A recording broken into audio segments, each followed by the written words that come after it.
Hey guys, just like I promised, I'm actually already now making a new recently seen video. I finally actually got to sit down and watch a movie for a change. I haven't done that in a while. And I ended up watching one I've had lying around for a while, a Dutch slasher movie called Slaughter Night, or SL8N8, as it is called in Holland, or the Netherlands, or whatever you want to call it. According to a friend of mine, it's a pun because Slaughter Night is like Slachtnacht and Acht is 8 in Dutch, and it's just one of those numbers in the titles things that I really hate.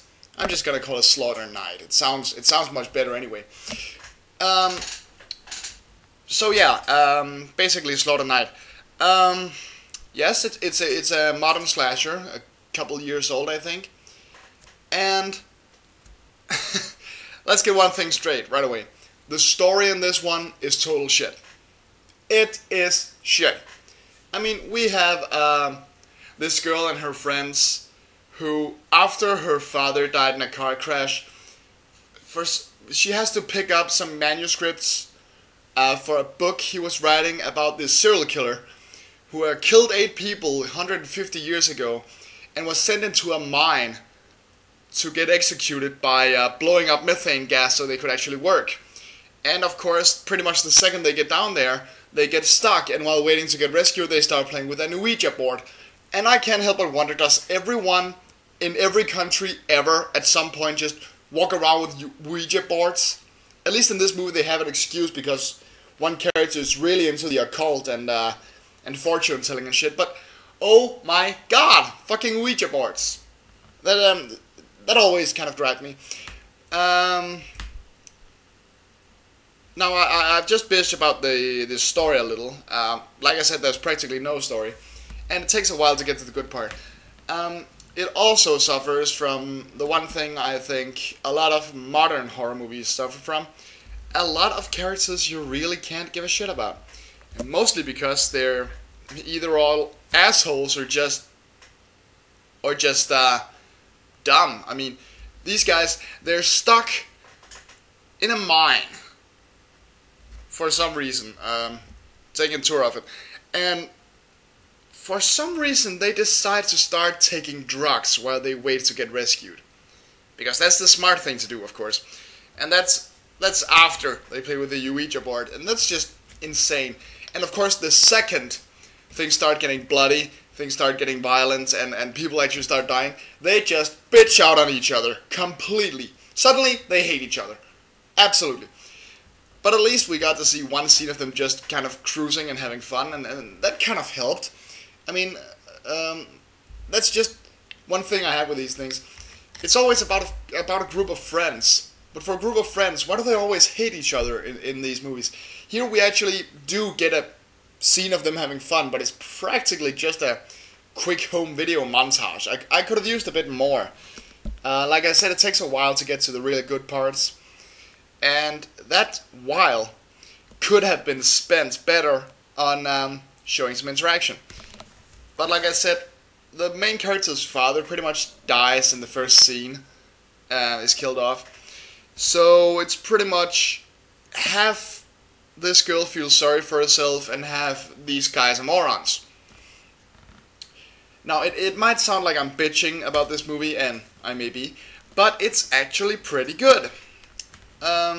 Mostly, there's one thing about it. I can't figure out if it's an homage to the 80s slasher movies or if it's trying to do something new. Because there are a lot of similarities. The killer is masked, at least in some scenes, and looks awesome, by the way, when he's masked. He looks absolutely freaking awesome, just walking around those dark mine shafts. And of course, the fact that it takes place in a mine just reminds me, of course, of one of the best slashers ever made, My Bloody Valentine, back in 1981. And I don't know how it works. Mines are just creepy. It really works.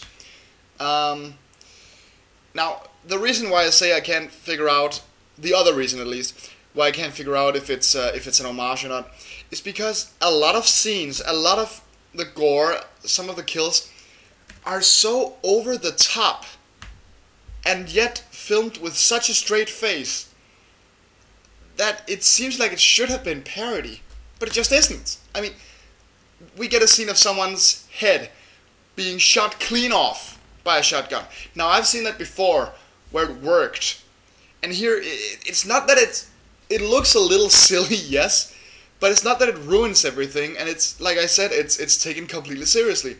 But it's just an over-the-top thing to have there, and man, heads are flying everywhere in this one. But yeah, as for whether or not it's actually scary, once we get past the 50-minute mark or so, and people actually start dying, it starts getting pretty fun to watch. I don't know about scary, excuse me, I really...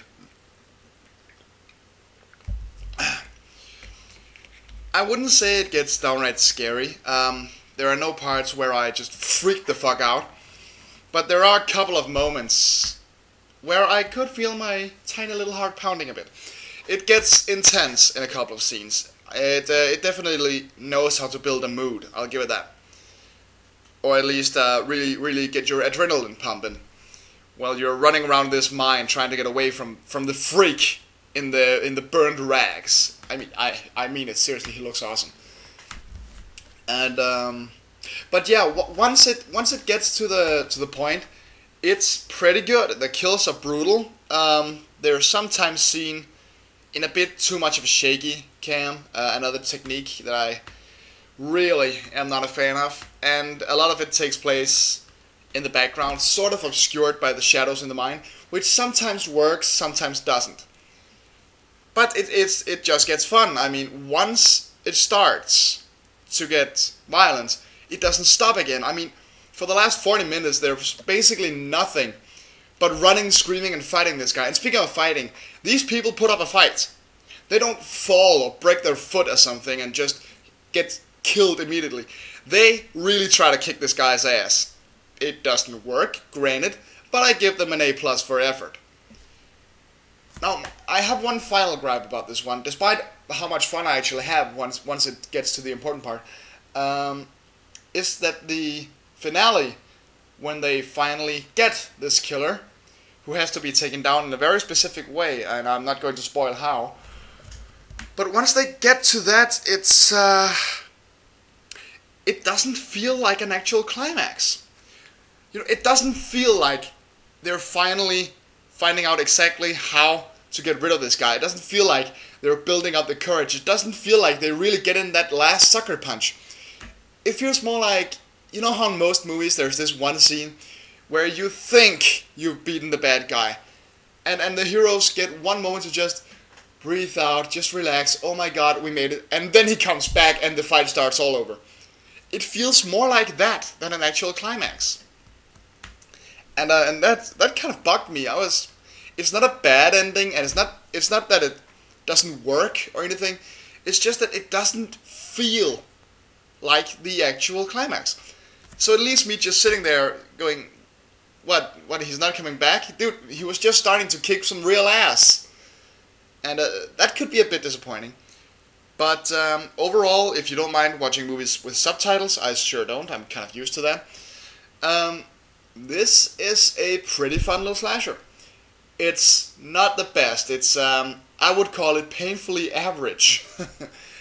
I mean, it's fun to watch. The kills are brutal, like I said. And, well, it entertains you. But it just isn't scary. It's not real fun. It's not something you're going to be sitting on the edge of your seat for. And it's not something you're going to get really pumped about either.